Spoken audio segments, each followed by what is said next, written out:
बिस्मिल्लाहिर्रहमानिर्रहीम। अस्सलामु अलैकुम। शुरू करते हैं दरूद इस्लाम के साथ। सल्लल्लाहु अलैहि व आलिहि वसल्लम। नबी पाक सल्लल्लाहु अलैहि व आलिहि वसल्लम का फरमान है कि क़यामत से पहले 10 बड़ी अलामात ज़ाहिर होंगी, जिनमें से दज्जाल का ज़ाहिर होना सबसे बड़ी अलामत है। दज्जाल का फितना इब्तदाई दुनिया से लेकर दुनिया के ख़त्म होने तक का सबसे बड़ा फितना है। यही वजह है कि नबी पाक सल्लल्लाहु अलैहि व आलिहि वसल्लम ने अपनी कौम को फरमाया है कि दज्जाल का फितना बहुत ही ख़तरनाक है। हज़रत मोहम्मद सल्लल्लाहु अलैहि व आलिहि वसल्लम ने फरमाया है कि दज्जाल का फितना इतना ख़तरनाक होगा जो कि ना तो अभी आया है और ना ही आएगा, जो कि मुसलमानों के लिए किसी इम्तहान से कम नहीं है। दज्जाल यहूदी नस्ल का होगा और झूठा तरीन शख्स होगा। वो जब दुनिया में नमूदार होगा तो पहल अपने आप को बड़ा नेकोकार जाहिर करेगा और यहूदियों का मसीहा बनेगा। हज़रत मोहम्मद सल्लल्लाहु अलैहि व आलिहि वसल्लम का फरमान है कि कोई ऐसा शहर नहीं मिलेगा जिसे दज्जाल पमाल न करेगा सिवाय मक्का और मदीना के। इनके हर रास्ते पर सफ़े बस्ता फरिश्ते खड़े होंगे जो इनकी हिफाजत करेंगे। सुभान अल्लाह। फिर मदीना की ज़मीन 3 मर्तबा कांपेगी, जिससे एक एक काफर और मुनाफिक को अल्लाह पाक इसमें से बाहर कर देंगे। हज़रत मोहम्मद सल्लल्लाहु अलैहि व आलिहि वसल्लम ने फरमाया, दज्जाल के फितने में ज़्यादातर औरतें गिरफ्तार होंगी। हज़रत मोहम्मद सल्लल्लाहु अलैहि व आलिहि वसल्लम ने फरमाया कि अगर दज्जाल मेरी ज़िंदगी में नमूदार होता तो मैं इसका मुकाबला करता और अपनी उम्मत को इस बड़े फितने से आज़ाद करवा देता, पर दज्जाल मेरे वसाल करने के बाद नमूदार होगा, इसलिए हर शख्स को अपने नफ्स की तरफ से अपना ख्याल करना है। हज़रत मोहम्मद सल्लल्लाहु अलैहि व आलिहि वसल्लम ने फरमाया कि दज्जाल शाम और इराक के दरमियाने हिस्से से नमूदार होगा, अपने इर्द गिर्द के मुल्कों में फसाद फैलाएगा। ए ईमान वालों, मैं दज्जाल की चंद निशानियां आपको बता देता हूँ। दज्जाल पहले तो बड़ा नेकोकार होगा, फिर वो अपने आप को माज़अल्लाह खुदा कहेगा, जबकि खुदा तो मरने के बाद ही दिखाई देगा। जिंदगी में हम अल्लाह पाक को कैसे देख सकते हैं? और दज्जाल एक आंख से अंधा होगा, हमारा रब ऐसा कभी नहीं हो सकता। दज्जाल के माथे पर कुफर लिखा होगा जो कि अहले ईमान को साफ साफ नजर आएगा, वो इसको साफ साफ पढ़ लेंगे। दज्जाल दुनियावी तौर पर बहुत अमीर होगा। वो जिस जमीन से गुजर करेगा इसको हुक्म देगा कि अपने अंदर से खजाने निकाल दे, तो जमीन फौरन अपने अंदर से खजाने निकाल देगी। ये जन्नत और दोज़ख को साथ लेकर फिरेगा। दरअसल ये इसका उलट होगा। जन्नत जिसको ये जन्नत बोलेगा वो दोज़ख होगी, और दोज़ख जिसको ये दोज़ख बोलेगा वो जन्नत होगी। दज्जाल जिस बंदे को दोज़ख में डालेगा तो इसकी दोज़ख की आग इसके लिए जन्नत बन जाएगी, जिसका जिक्र अल्लाह पाक ने कुरान पाक में बयान किया है। दज्जाल की दोज़ख बंदे के लिए ऐसा बाग ज़ाहिर होगी जैसा कि आग हजरत इब्राहीम अलैहिस्सलाम के लिए ठंडी हो गई थी। यानी जब हजरत इब्राहीम अलैहिस्सलाम को आग में फेंका गया था तो आग अल्लाह पाक के हुक्म से ठंडी हो गई थी।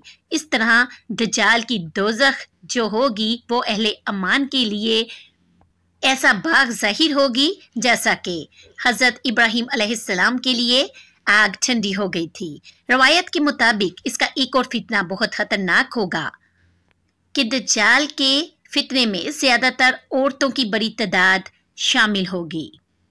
दज्जाल मक्का और मदीना में भी दाखिल होने की पूरी कोशिश करेगा, पर इसे फरिश्ते रोक लेंगे। इसको वो अंदर दाखिल नहीं होने देंगे। वो यहाँ से जलीलो ख्वार होकर निकल पड़ेगा। दज्जाल यहूदी नस्ल का होगा और यहूदी औरतें दज्जाल की पैरोकार नजर आएंगी। पढ़ी लिखी यहूदी औरतें दज्जाल के फितने में गिरफ्तार होंगी और दज्जाल से बदकारी करने के लिए एक दूसरे से जंग करने के लिए तैयार हो जाएंगी।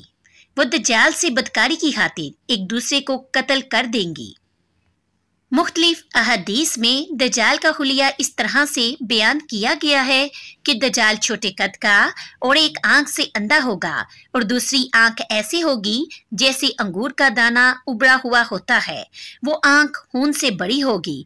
दज्जाल का सीना चौड़ा और कुबा होगा। इसके माथे पर कुफर लिखा होगा जो कि हर अहले ईमान बआसानी से पढ़ लेगा। इसकी शक्लो सूरत देखकर ज्यादातर औरतें फिदा होंगी। ये गधा पर सवार होकर शाम और इराक के दरमियान से नमूदार होगा। दज्जाल शुरू में अपने आप को एक नबी कहेगा। इसका गुजर अस्फहान से होगा जहां इसके साथ यहूदियों की बहुत ज्यादा तादाद मौजूद होगी और वो पूरी दुनिया में फसाद पैदा करके लोगों से अपने आप को खुदा कहलवाएगा। ये अपने पास एक आग रखेगा जो दोजख कहलाएगी और एक बाग रखेगा जिसको वो जन्नत कहेगा।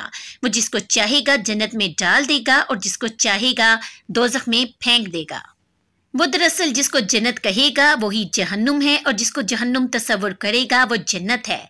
वो ज्यादातर मुसलमानों को अपनी जहन्नुम में डालकर सजा देने की कोशिश करेगा, पर अल्लाह के यहाँ वो जन्नत में दाखिल होगा।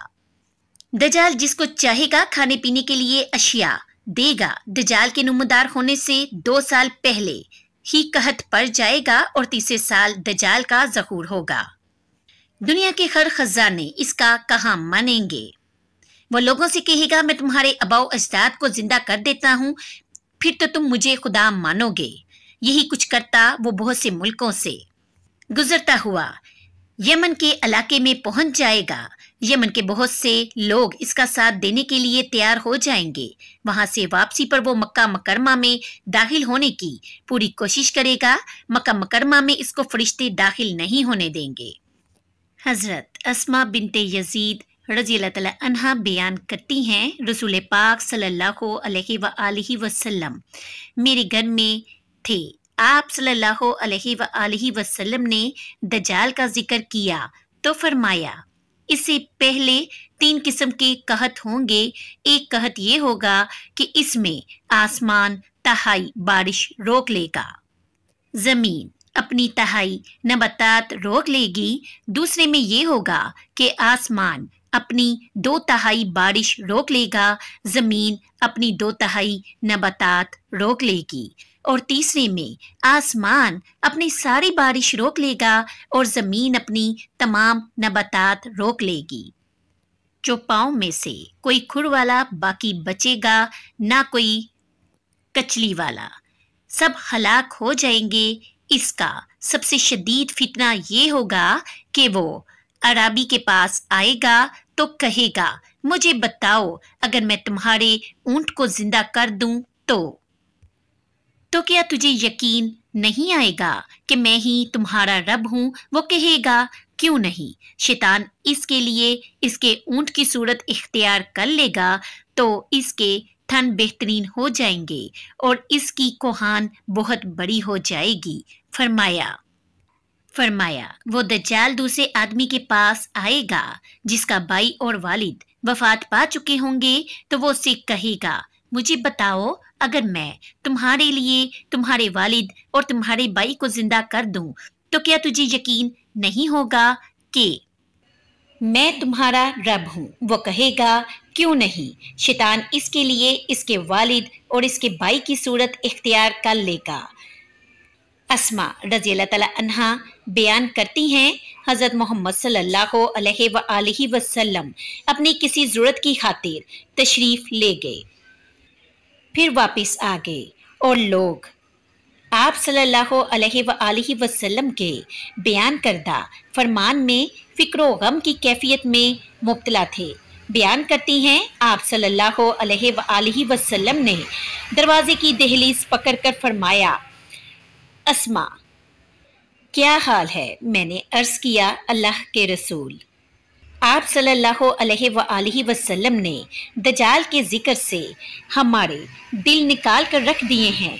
आप सल्लल्लाहु अलैहि वसल्लम ने फरमाया अगर वो मेरी जिंदगी में निकल आया तो मैं इसका मुकाबला करूंगा, वरना मेरा रब हर मोमिन पर मेरा खलीफा है। मैंने अर्ज किया, अल्लाह के रसूल, हम अपना आटा गूंथती हैं और रोटी पकाकर अभी फारिग भी नहीं होती कि फिर भूख लग जाती है, तो इस रोज मोमनों की क्या हालत होगी? फरमाया, तस्बीह और तकदीस जो आसमान वालों के लिए काफ़ी होती है, वही इनके लिए काफ़ी होगी। दोस्तों, अल्लाह पाक हमें इन अहदीस पर अमल करने और अपनी ज़िंदगियों को संवारने की तौफीक अता फरमाए। उम्मीद करती हूँ मेरी आज की वीडियो आपको पसंद आई होगी। अगर अच्छी लगे तो लाइक और शेयर कीजिए। मिलती हूँ फिर नई वीडियो के साथ। दुआओं में याद रखिएगा। अल्लाह हाफिज़।